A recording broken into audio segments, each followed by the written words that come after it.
Bonjour, pour cette capsule vidéo, je vais vous parler de la prime Centre Jeunesse qui est prévue à la lettre d'entente numéro 23. C'est une nouvelle lettre d'entente qui est maintenant dans notre convention depuis le 24 octobre 2021. Elle s'adresse à qui? À tous les intervenants qui œuvrent auprès de la clientèle en Centre Jeunesse, qui inclut également la DPJ. Toutefois, on exclut le contentieux, la recherche d'antécédents et retrouvailles, la médiation familiale et le réseau d'enseignement universitaire.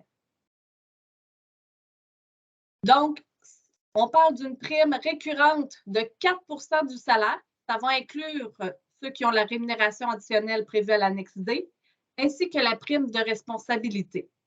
Ça vient, dans le fond, remplacer la prime hebdomadaire qui était prévue à l'annexe G concernant la garde fermée.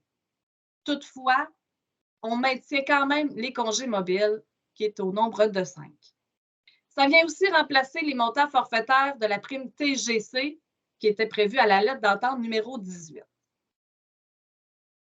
Pour ce qui est de la possibilité de convertir la prime en jours chômés, ça, c'est pour les temps complets, qui exclut les personnes qui bénéficient déjà des 5 jours prévus à l'annexe G. Donc, il y a une partie de la prime de 4 qui pourra être convertie en une journée chômée par année. L'accumulation se fait du 1er juillet au 30 juin de l'année suivante. Le choix de la conversion en journée chômée doit se faire au plus tard 30 jours avant le début de l'année de référence. Les journées chômées qui n'auront pas été prises sont monnayables à la fin de l'année de référence. Et la prise de journée chômée se fait après entente avec votre gestionnaire, puis elles ne peuvent pas être prises de manière continue.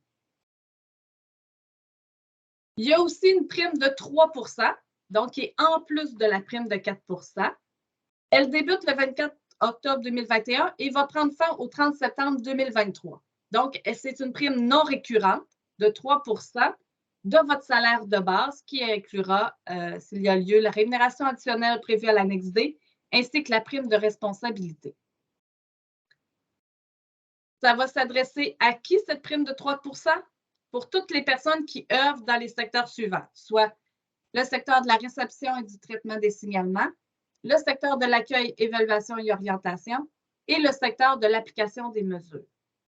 Pour toute question relative à votre situation, je vous invite à communiquer avec votre représentant du secteur. Merci.